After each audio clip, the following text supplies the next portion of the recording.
Kanak is an alumnus of Hire College of Architecture of Mumbai. She has a postgraduate degree in architectural project management with her dissertation topic working capital management for new architectural firms. She has been an academician since 2013, associated with the Rishvi College of Architecture, Hire, and Academy of Architecture until now. She was a key personnel in multiple redevelopment projects, interior designing assignments, survey processes, and architectural works. She has been invited as a guest speaker to deliver lectures on financial literacy, especially to architecture students. Kanak has developed a professional practice module for Academy of Architecture, which all of you all have been witnessing for the last couple of years, running it successfully for 3 consecutive years and hopefully for more years to come. She also has a published paper on adaptive public toilets in transit areas of Maharashtra in the Journal for Bureau of Health and Education Status Upliftment. And now I give the stage to Kanak to kindly continue her talk.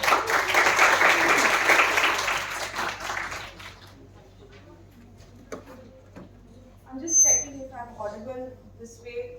And I'm not. The reason for the mic is that it's being recorded. Okay, not a problem. Okay, good afternoon, everyone, and it's good to have you all here. Let me assure you that today's topic that we are going to take up is something which is very technical, but I'm trying my level best to not make it boring. I would request all of you to have pen and papers ready so you can jot down any queries that you have during the lecture, and we will have a small QA after the presentation. All right. So, as the title goes, Working Capital Management, an Architect's Perspective Towards Finance. So the construction industry is second largest economic activity in India, next to only agriculture, and almost 50% of all expenditure incurred in our GDP is from the construction industry. It is also the highest employment industry in India. However, most construction work, because it is financed by government or it is financed by regulatory bodies, which are again authorized by the government. It is also financed by different agencies. So if you can see the slides, I have put in the images, the logo images of certain, you have banks, you have financial institutions, and of course you have Government of India. So why am I looking at this aspect? So we'll quickly go through it, that many a times construction is, construction budget is always affected by depression in the market and compounded by a delay in prompt decision making. Okay? So architectural firms play a very crucial role in the planning of these construction projects. And that's why it is very crucial for these firms to have some idea, or I would say complete idea of how the finances are going to run. So it is not just the client who will be delaying the finances. If it is a government agency or a financial institution who is also going to sponsor the project.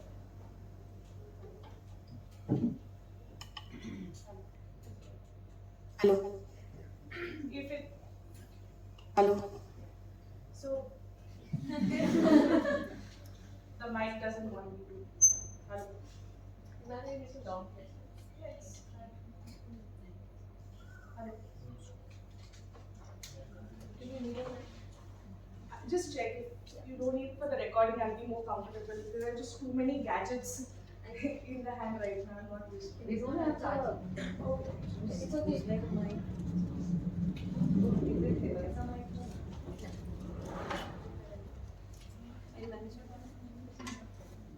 Okay, let's get back a little bit. So why are we talking about construction industry and how are architectural firms associated with the construction industry? As architects, we look into the planning and execution of most of the construction projects, and that is why we are supposedly termed as the captain of the ship, right? This is something we've already we've already covered in professional practice many a times, and most of your faculties have spoken about this.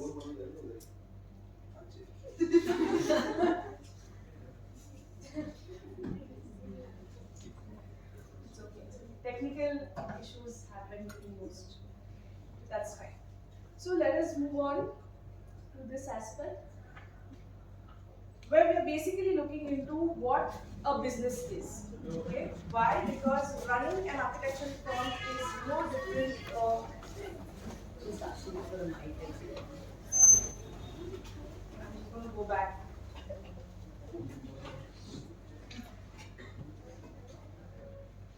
Are there any more students coming? Just check.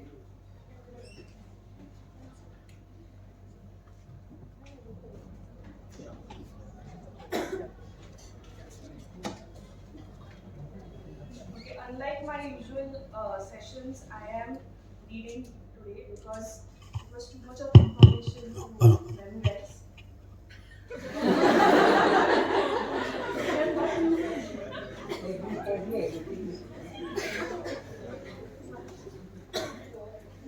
Hello? Yeah. So, okay.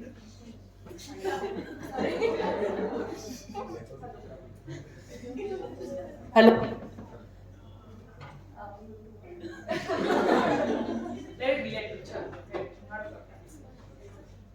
So, construction industries are major contributors to the GDP of the country. Construction projects are majorly financed by either the government or in financial institutions or banks. And that is why what happens is that these projects, A, they are financed by agencies which are not going to make swift decisions. B, they are planned, construction projects are planned by people who have negligible understanding of finance. And who are these people who are planning the construction projects? We, architects. We are super fabulous when it comes to the understanding of how we are going to execute a project design-wise. Okay? We know our materials, we know the strength of these materials, we know aesthetics, we know color combinations, we know everything. But when it comes to understanding how is the money going to come in, some of you might even say that we understand how the money comes in. Yes, you have a financer, you have a sponsor, you have a client. Okay, how does this money get distributed? Money in what all forms do you understand in a construction project? Is it only cash? Is it only bank balance? Or is it something more? What happens when you as an architect have to run an architectural firm? You cannot depend only on money coming in from individual projects. And why is that? Because running an architectural firm is nothing less than running a business. You may not work for the profit, you may not advertise yourself, you may work for the greater good of the society, but in the end, you have to pay the rent, you have to pay salaries, right? You have to buy or purchase materials, goods, equipments, and trust me, nobody is going to work for free. Even an intern today will expect some kind of stipend, right? So this is where we are going to take today's discussion. Let us understand what a business activity is, what are the different aspects which make or break a business activity, and which is this key component that we are going to discuss about. So let us understand what a business is. A business is basically any activity, any economic activity which deals with continuous and regular production and distribution of goods, services for satisfying human wants. Like any business, architectural firms too have certain features which can be generalized irrespective of their size, organization type, and the type of works they are engaged in, as well as their period of existence. So the features that we can broadly list for any architectural firm: exchange of service, dealing in numerous transactions, both money related or otherwise. Profit is the main objective. I don't think so any architectural firm works just for the greater good, right? In the end, we all do want to earn profit. Business skills for economic success. You cannot be a layman, sit there and have, okay, aap project de do, mat de do, paisa kabhi bhi de do. It cannot work like that if you want to run a successful organization. We have buyers, we have clients, sellers and vendors. We have to satisfy human wants, and we are also subject to market risk. So let us understand that from this above, it is evident that architectural firms too need management. More importantly, the management of a firm's finance optimally will prove conducive to the successful growth and the progress of the firm, ultimately the economic development of the country. So in order to manage the finances, it is important to understand certain concepts of accounting. So let us understand what accounting is. I'm going to quickly give you a standard definition of what accounting is. Accounting is an art of recording, classifying, and summarizing in a significant manner any terms of money, transactions, and event which are, in part at least, of financial character, and interpreting the results thereof. So understand that accounting and bookkeeping is not the same. I don't know how many of you are from commerce backgrounds or how many of you know these terms, but bookkeeping is made just purely jotting down the transactions. So what you see in your passbooks, bank passbooks, is bookkeeping, okay? Or what you see as ledger postings is just an entry made to understand what kind of transactions have happened, whether they are in a plus or a minus. Some keywords that I would like you to write down and look up later on maybe would be balance sheet, cash flow, debit, credit, okay, ledger postings. These are all terms which are related to bookkeeping as well as accounting. Accounting, however, goes one step further and states that, okay, you have made these transactions. What is the understanding of this? So let's say, for example, I say I have a capital of 100 rupees. This will be noted down in one of these statements. But when I say I have a capital of 100 rupees, what is this statement say, or what does it mean? It means that I am in a financial capacity to either invest this 100 rupees in a new venture, spend this 100 rupees to buy new equipment, okay, or retain this 100 rupees for any kind of future adversities. So what out of these three am I targeting this 100 rupees for is what accounting will be looking at. Okay. So like I told you, you mainly have income statement, balance sheet, cash flow statements, which are like the primary aspects of accounting. Other than that, of course, your taxations, strategic plannings, cost analysis, all this is part of accounting as well. So for the purpose of today's study, where we are looking into working capital management, I know this word has come in like a, you know how you have those stars, the new face coming in movies. So you are very eager to know what would that, or how that person looks, something like that. But before that, you need a little background. So you need to understand what is current assets and current liabilities. Okay, this is purely accounting terms. And I am talking about current assets and liabilities because these two factors or these two components decide what makes your working capital. Okay. So understand what current assets are. Current assets are the resources that a business owns and expects to use or sell within a year. They are not the same as your fixed assets. Okay. Fixed assets would be something that you would want to use for the entire duration of your business. Understand, I am not talking about only a project, I am talking about your entire firm. So one firm will be dealing with multiple projects. Okay, you want to take this down? Similarly, current liabilities would be all those aspects where your current assets would be used to pay off.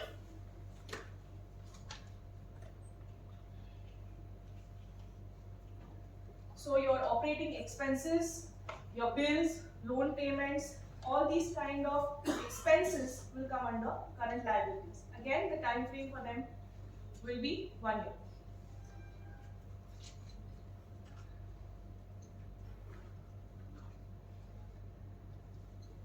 I'll move on to the next slide. So every business needs investment to procure fixed assets which remain in use for a longer period. Money invested in these assets is called long-term funds or fixed capital. Business also needs funds for short-term purposes to finance current operations. Investment in short-term assets like cash, inventories, debtors is called short-term funds or working capital. So basically, any money that you need on a day-to-day basis to run your operations in the business is known as working capital. I'm seeing many sleepy faces. Is it getting a little boring? Okay. I know it's a boring topic, but you have to pay attention, because trust me, if you don't, all those who are planning to start their own firms, like the previous speaker's discussion, where you wanted to start your own firms, it's not only your design or other skills that are needed. Okay. So every business needs raw materials. Okay, adequate supply of raw materials. It needs cash to pay the wages. It will require a stock of finished goods to be supplied and the ability to grant credit to its customers. Now let us understand these four aspects before we jump into working capital. I spoke four words: raw material, cash, finished goods, and credit. Out of this, all of these are part of your current assets. Okay? Having raw material. Now, in case of an architectural firm, what do you think would be raw materials? Raw materials can be anything, right from your human resource to your stationery, okay, to your materials, actual materials used on site, can be part of raw materials. So having people who are skilled enough to finish a certain project in that time deadline is also a raw material used. When your project is being executed, it is termed as work in progress, WIP, in financial terms. Okay? And when you have the final set ready, it can either be the final set of your drawings, or it can be the final product, which is either the house, the building, the structure, whatever you have to deliver to your client, which will become your finished goods. Okay? As far as salaries and wages are concerned, you will be talking about salaries and wages to your employees, to your vendors, to your consultants, okay, and to any other person who is working for you. Okay, any supplier also may. Credit. Now, credit policies are generally when you are buying something from a person or you are selling something to a person. When you get the credit note for selling something to a person, it's a plus. Okay, so I have a finished good, I am selling it to you and I give you a credit period. What do you understand by credit period? That means you are not paying me the payment immediately in the form of money. You are taking a time span in between and you are allowing it to be with you, the finished product to be with you. What happens in this case is the bank understands that I am in a capacity to allow my customer to not have immediate payments. So I am financially sound. Okay, that is how it is projected when it comes to financial terms. Let us now understand the working capital operational cycle. So you have understood what a working capital is. It's very simple. It's basically your current assets. Okay, that is a gross term for working capital. So it can be your cash, it can be your raw material, it can be your bank balance in the bank, it can be your finished goods which are in stock or in your inventory, it can be all the debts that you are still yet to cover. Okay, all these become your current assets and they all form part of your working capital. Now when it comes to working capital, in a working capital operational cycle, understand that one current asset, let's take cash for instance. Cash is one current asset which, when goes into purchases, changes to raw materials. Then when it goes into production, changes to finished goods. Then when it comes to selling, it becomes accounts receivable. That means you're going to get some money from your customers. And once these accounts are received or once these debts are paid off, it again becomes cash. So when your current assets jump from one form to another, allowing you to make your business go one day after another without any roadblocks, that is what working capital operation cycle is.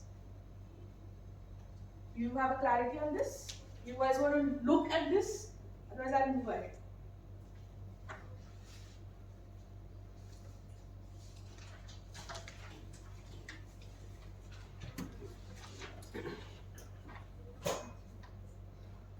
So, what happens is, because you're tackling or dealing with current assets and they change their form so swiftly or so rapidly, you have to make faster decisions in deciding whether or not you want to keep a certain of your current asset in that same form or you want it to change form. So let's say, for example, you have cash. Do you want to keep that cash as cash or do you want to convert it to raw materials? That's a decision you need to take fast. Why? Because if you don't do that, the value of this current asset is going to diminish. The kind of output you're going to get out of that current asset is going to go down. Okay? Similarly, you need to make this decision on a repeat basis and frequently. So you cannot say, okay, I've started my firm, I've done the working capital calculation, I'm set. You will have to do this almost every year. Chances are half yearly or quarterly also. Depending on how fast your business is running, what is your growth, how are you expanding, so on and so forth. Also, if you mismanage the current asset, chances are that you might go into a downward spiral. Okay? Because we don't deal with finances on a regular basis, it takes us a little time to understand certain aspects of finance. Alright? We are generally dependent on a financial consultant or somebody like an accountant or our chartered accountants who deal with all the financial aspects. So many times it happens that you will talk to your CAs first before investing, right? Or you will talk to your CAs first before taking a check on your name. Should I take it on my name? Should I take it on someone else's name so that it doesn't reflect in my taxation? You understand CAs to be only limited to that. But CAs are not limited to only that. They deal with strategic planning. They deal with decision making. They make you or help you understand what in your business is lacking and where your business can boom. Okay?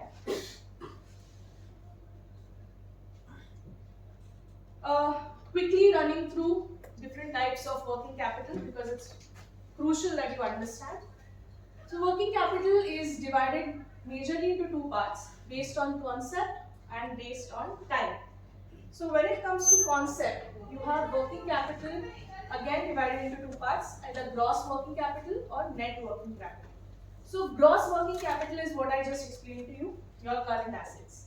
So this clearly states that all your current assets form your working capital, irrespective of what your other side of the balance sheet is. Okay, what I mean by other side? The current liabilities. However, the net working capital concept states that even if you have the current assets, you have certain liabilities. You have to pay them off, which means the money that you have stored or the valuable monetary storage that you have stored has to be utilized somewhere. So you cannot say all this I am going to use as a working capital.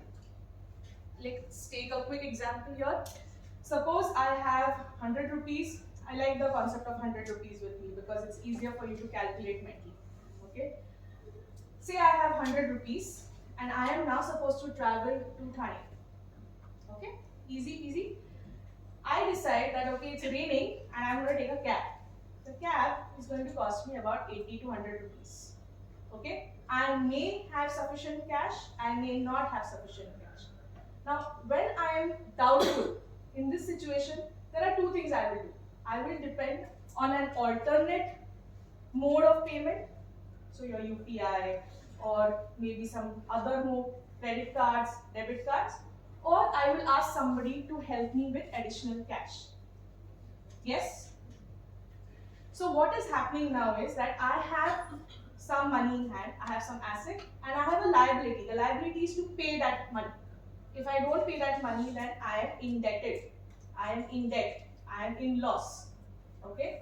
So gross working capital says you have 100 rupees. You can go buy cab.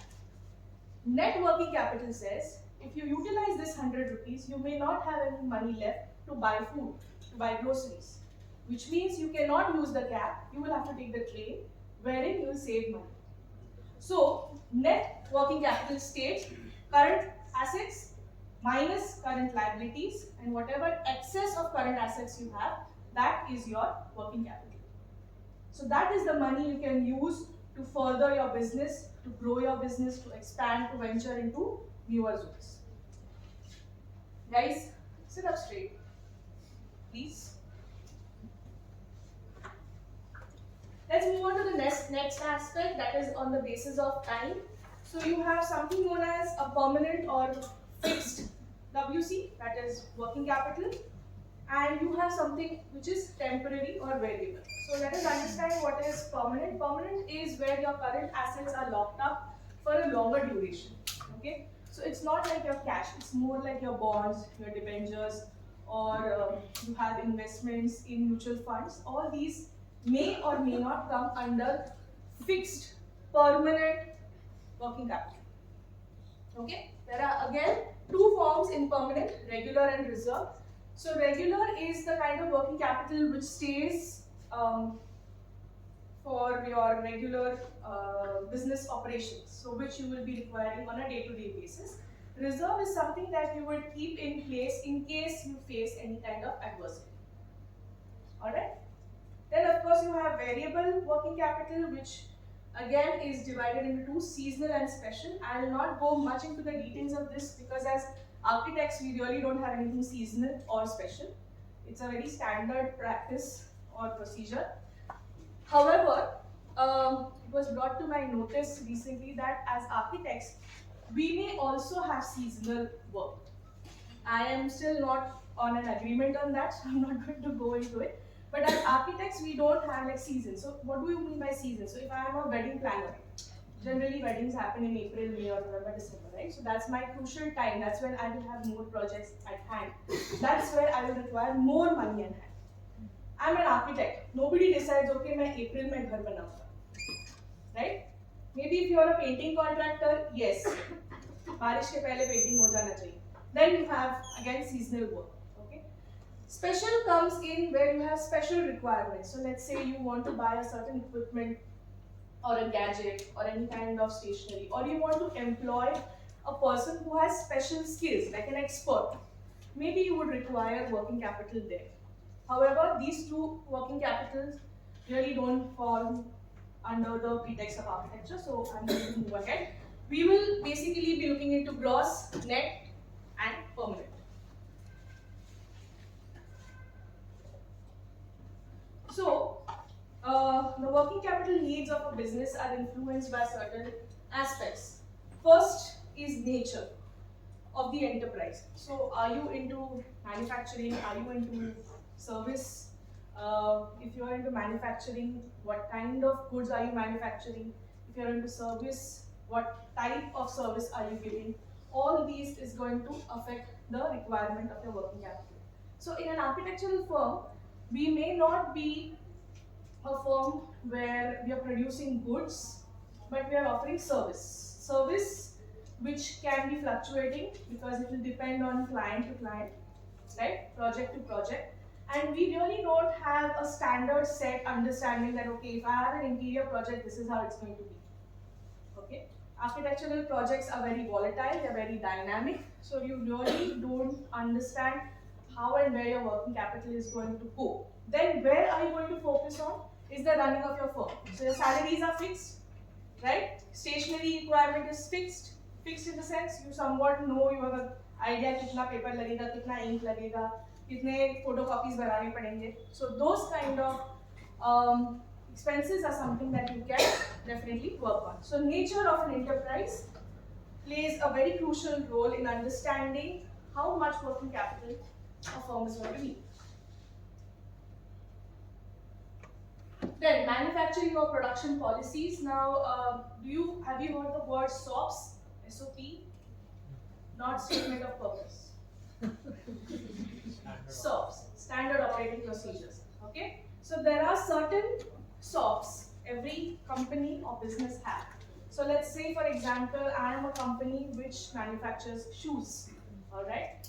And I know that there's going to be a slack in the rainy season because the kind of shoes we manufacture are not meant for that season. Then I'm going to offer certain discounts, credit policies, offers to my customers so that I have some say even in the rainy season. Okay? Many times we wait, no? कि अरे ये महीने में जाके खरीदी करेंगे तो कम मिलेगा, सस्ते में मिलेगा. Those kind of things. Now, when it comes to architectural firms, we really cannot have a standard operating procedure. We cannot say कि अगर एक client interior designing का project लेके आया है तो हम 2% पे ही काम करेंगे, क्योंकि हमको पता नहीं है उस project का actual costing कितना निकलने वाला है, right? So this policy again will vary project to project. So a architectural firm has to decide again based on its experience or understanding where all it can have a standard operating procedure or a standard operating policy. Let's take for example, some firms say that our employees are not going to answer client calls on Saturdays and Sundays. Okay, this may make or break you as a firm. Why? Because some clients may feel that if I have appointed you as my architect, I want you to be available 24/7. But no, you don't want to do that. So your client may then ask you to give some concession maybe in the fees. Now it is your call whether you want to make that concession or you don't want to make that concession. Okay? Whether that money is important or whether your human resource is important. So this is the kind of SOP that you will have to look into as an architectural firm. Why I'm looking into this? Because this again will affect your working capital. So if you choose to give either a concession or if you choose, okay, I'm not going to give concession to the clients, I'm going to make my employees work. Chances